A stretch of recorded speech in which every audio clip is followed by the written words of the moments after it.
Assalamualaikum warahmatullahi wabarakatuh. Perkenalkan, nama saya Rizal Elading dengan NIM 2019-53005. Di sini saya akan menjelaskan pada pertemuan ketiga tentang tahapan audit sistem informasi, yaitu pengenalan COVID. COVID itu framework untuk audit. Tahap-tahap audit sistem informasi. Di sini ada 5 tahap ya.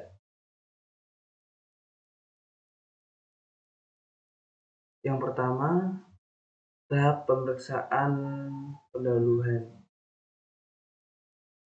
Tahap pemeriksaan pendahuluan yaitu persiapan. Kedua, tahap pemeriksaan rinci. Yang dimaksud pemeriksaan rinci itu mengenai komponen dan kertasnya. Yang ketiga, tahap pengujian kesesuaian. Pengujian ini di sini kayak misal cek apakah sudah sesuai atau belum. Yang keempat, tahap pengujian kebenaran bukti. Yang tiga, cek dan ada pengujian. Apakah pengujian ini sudah memenuhi prosedur perusahaan atau belum. Yang kelima, tahap penilaian secara umum atas hasil pengujian. Ini rekap dari nomor 3 dan nomor 4. Next. Tahap penilaian secara umum atas hasil pengujian. Audit meliputi struktur pengendalian internal yang diterapkan perusahaan yang mencakup yang pertama pengendalian umum.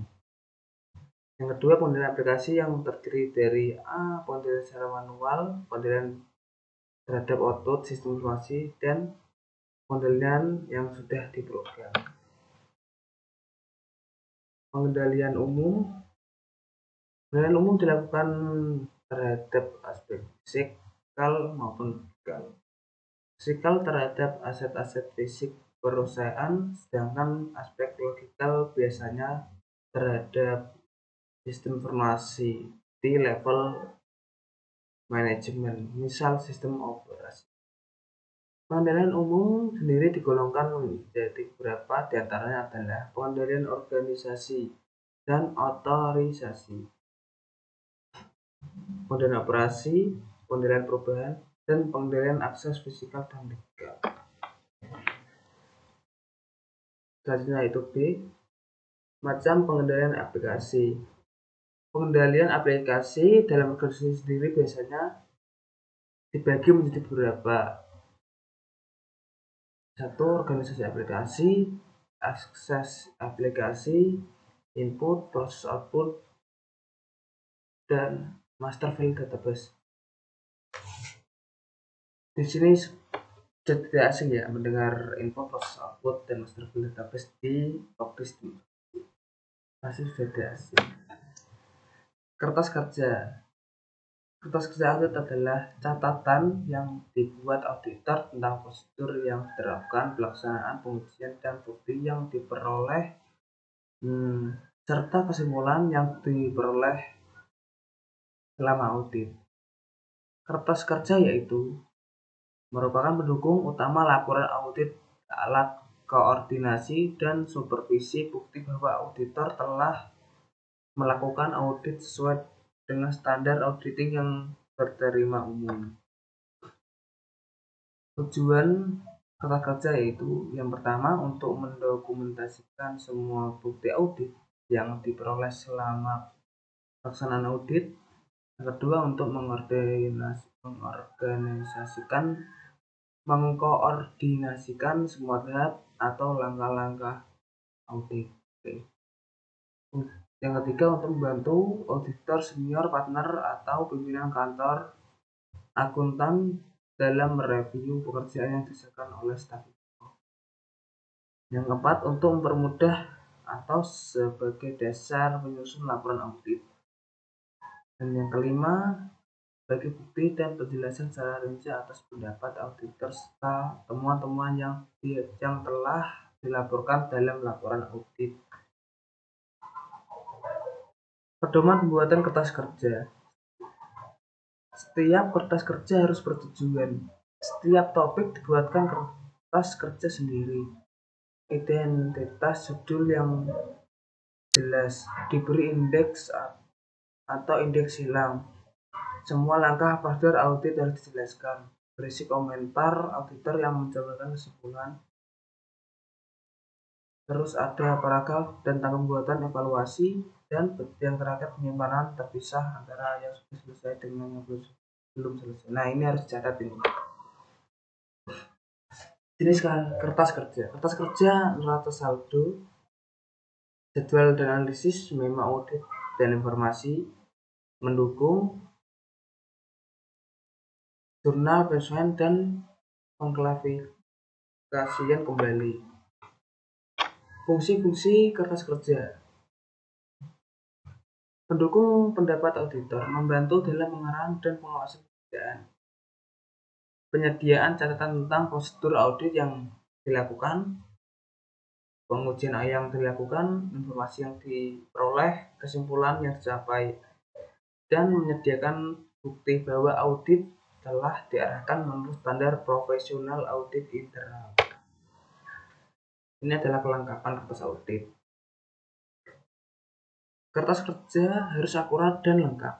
Kertas kerja harus berdiri sendiri. Dalam hal ini harus dinyatakan secara jelas bahwa pekerjaan telah dilaksanakan bagaimana dan dari mana sampel dibeli. Tujuan kertas kerja, temuan apa saja yang telah dibuat dan lain-lain.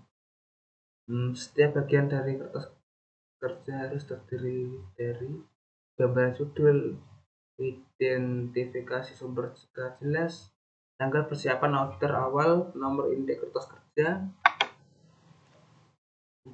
Next, laporan audit. Prinsip laporan audit. Hasil laporan audit merupakan media yang dipakai oleh auditor dalam komunikasi klien. Laporan audit berupa komunikasi dan ekspresi auditor terhadap objek yang diaudit. Agar laporan atau ekspresi tersebut dapat dimengerti, maka laporan itu harus mampu dipahami oleh penggunanya. Laporan audit ini terdiri dari yang pertama maksud dan tujuan dari review penilaian terhadap penerapan TI di klien. Yang kedua, ruang lingkup dan referensi pengendalian dapat digunakan sebagai bahan acuan penilaian TI yang diterapkan dalam klien. Metodologi review merupakan langkah-langkah audit dan teknik pemerolehan informasi untuk mendukung laporan review. Laporan audit ini terdiri dari lanjutan. Yang 4, pernyataan penjelasan hasil review. Permasalahan menjelaskan bahwa masalah yang saat ini dihadapi oleh klien. Temuan menjelaskan bukti audit untuk mendukung kesimpulan masalah. Ketiga, kriteria standar menjelaskan pengendalian yang seharusnya diterapkan oleh klien. 4, kondisi menjelaskan sebab dan akibat serta aktivitas kegiatan terkini. Laporan audit ini terdiri dari lanjutan resiko, menjelaskan potensi dan negatif terhadap hilangnya atau tidak diterapkan pengendalian. Yang keenam, tanggapan manajemen menjelaskan komentar dan tanggapan manajemen terhadap permasalahan dan temuan yang telah disampaikan. Yang terakhir, rekomendasi menjelaskan saran-saran perbaikan dan implementasi pengendalian yang harus diterapkan di dalam kegiatan aktivitas klien. Acuan pelaksanaan audit. Pelaksanaan audit sistem informasi dilaksanakan berdasarkan risk-based approach dengan mengacu pada A COVID 5.0, B ISO 17792 2005, C best practice lainnya, Isaca Guildennis 2007 dan Goso Sarbanes Oxley Adsen. Pelaksanaan audit dilakukan dengan cara yang dapat dilaksanakan adalah 1. Penyampaian kuesioner pengendalian sistem informasi,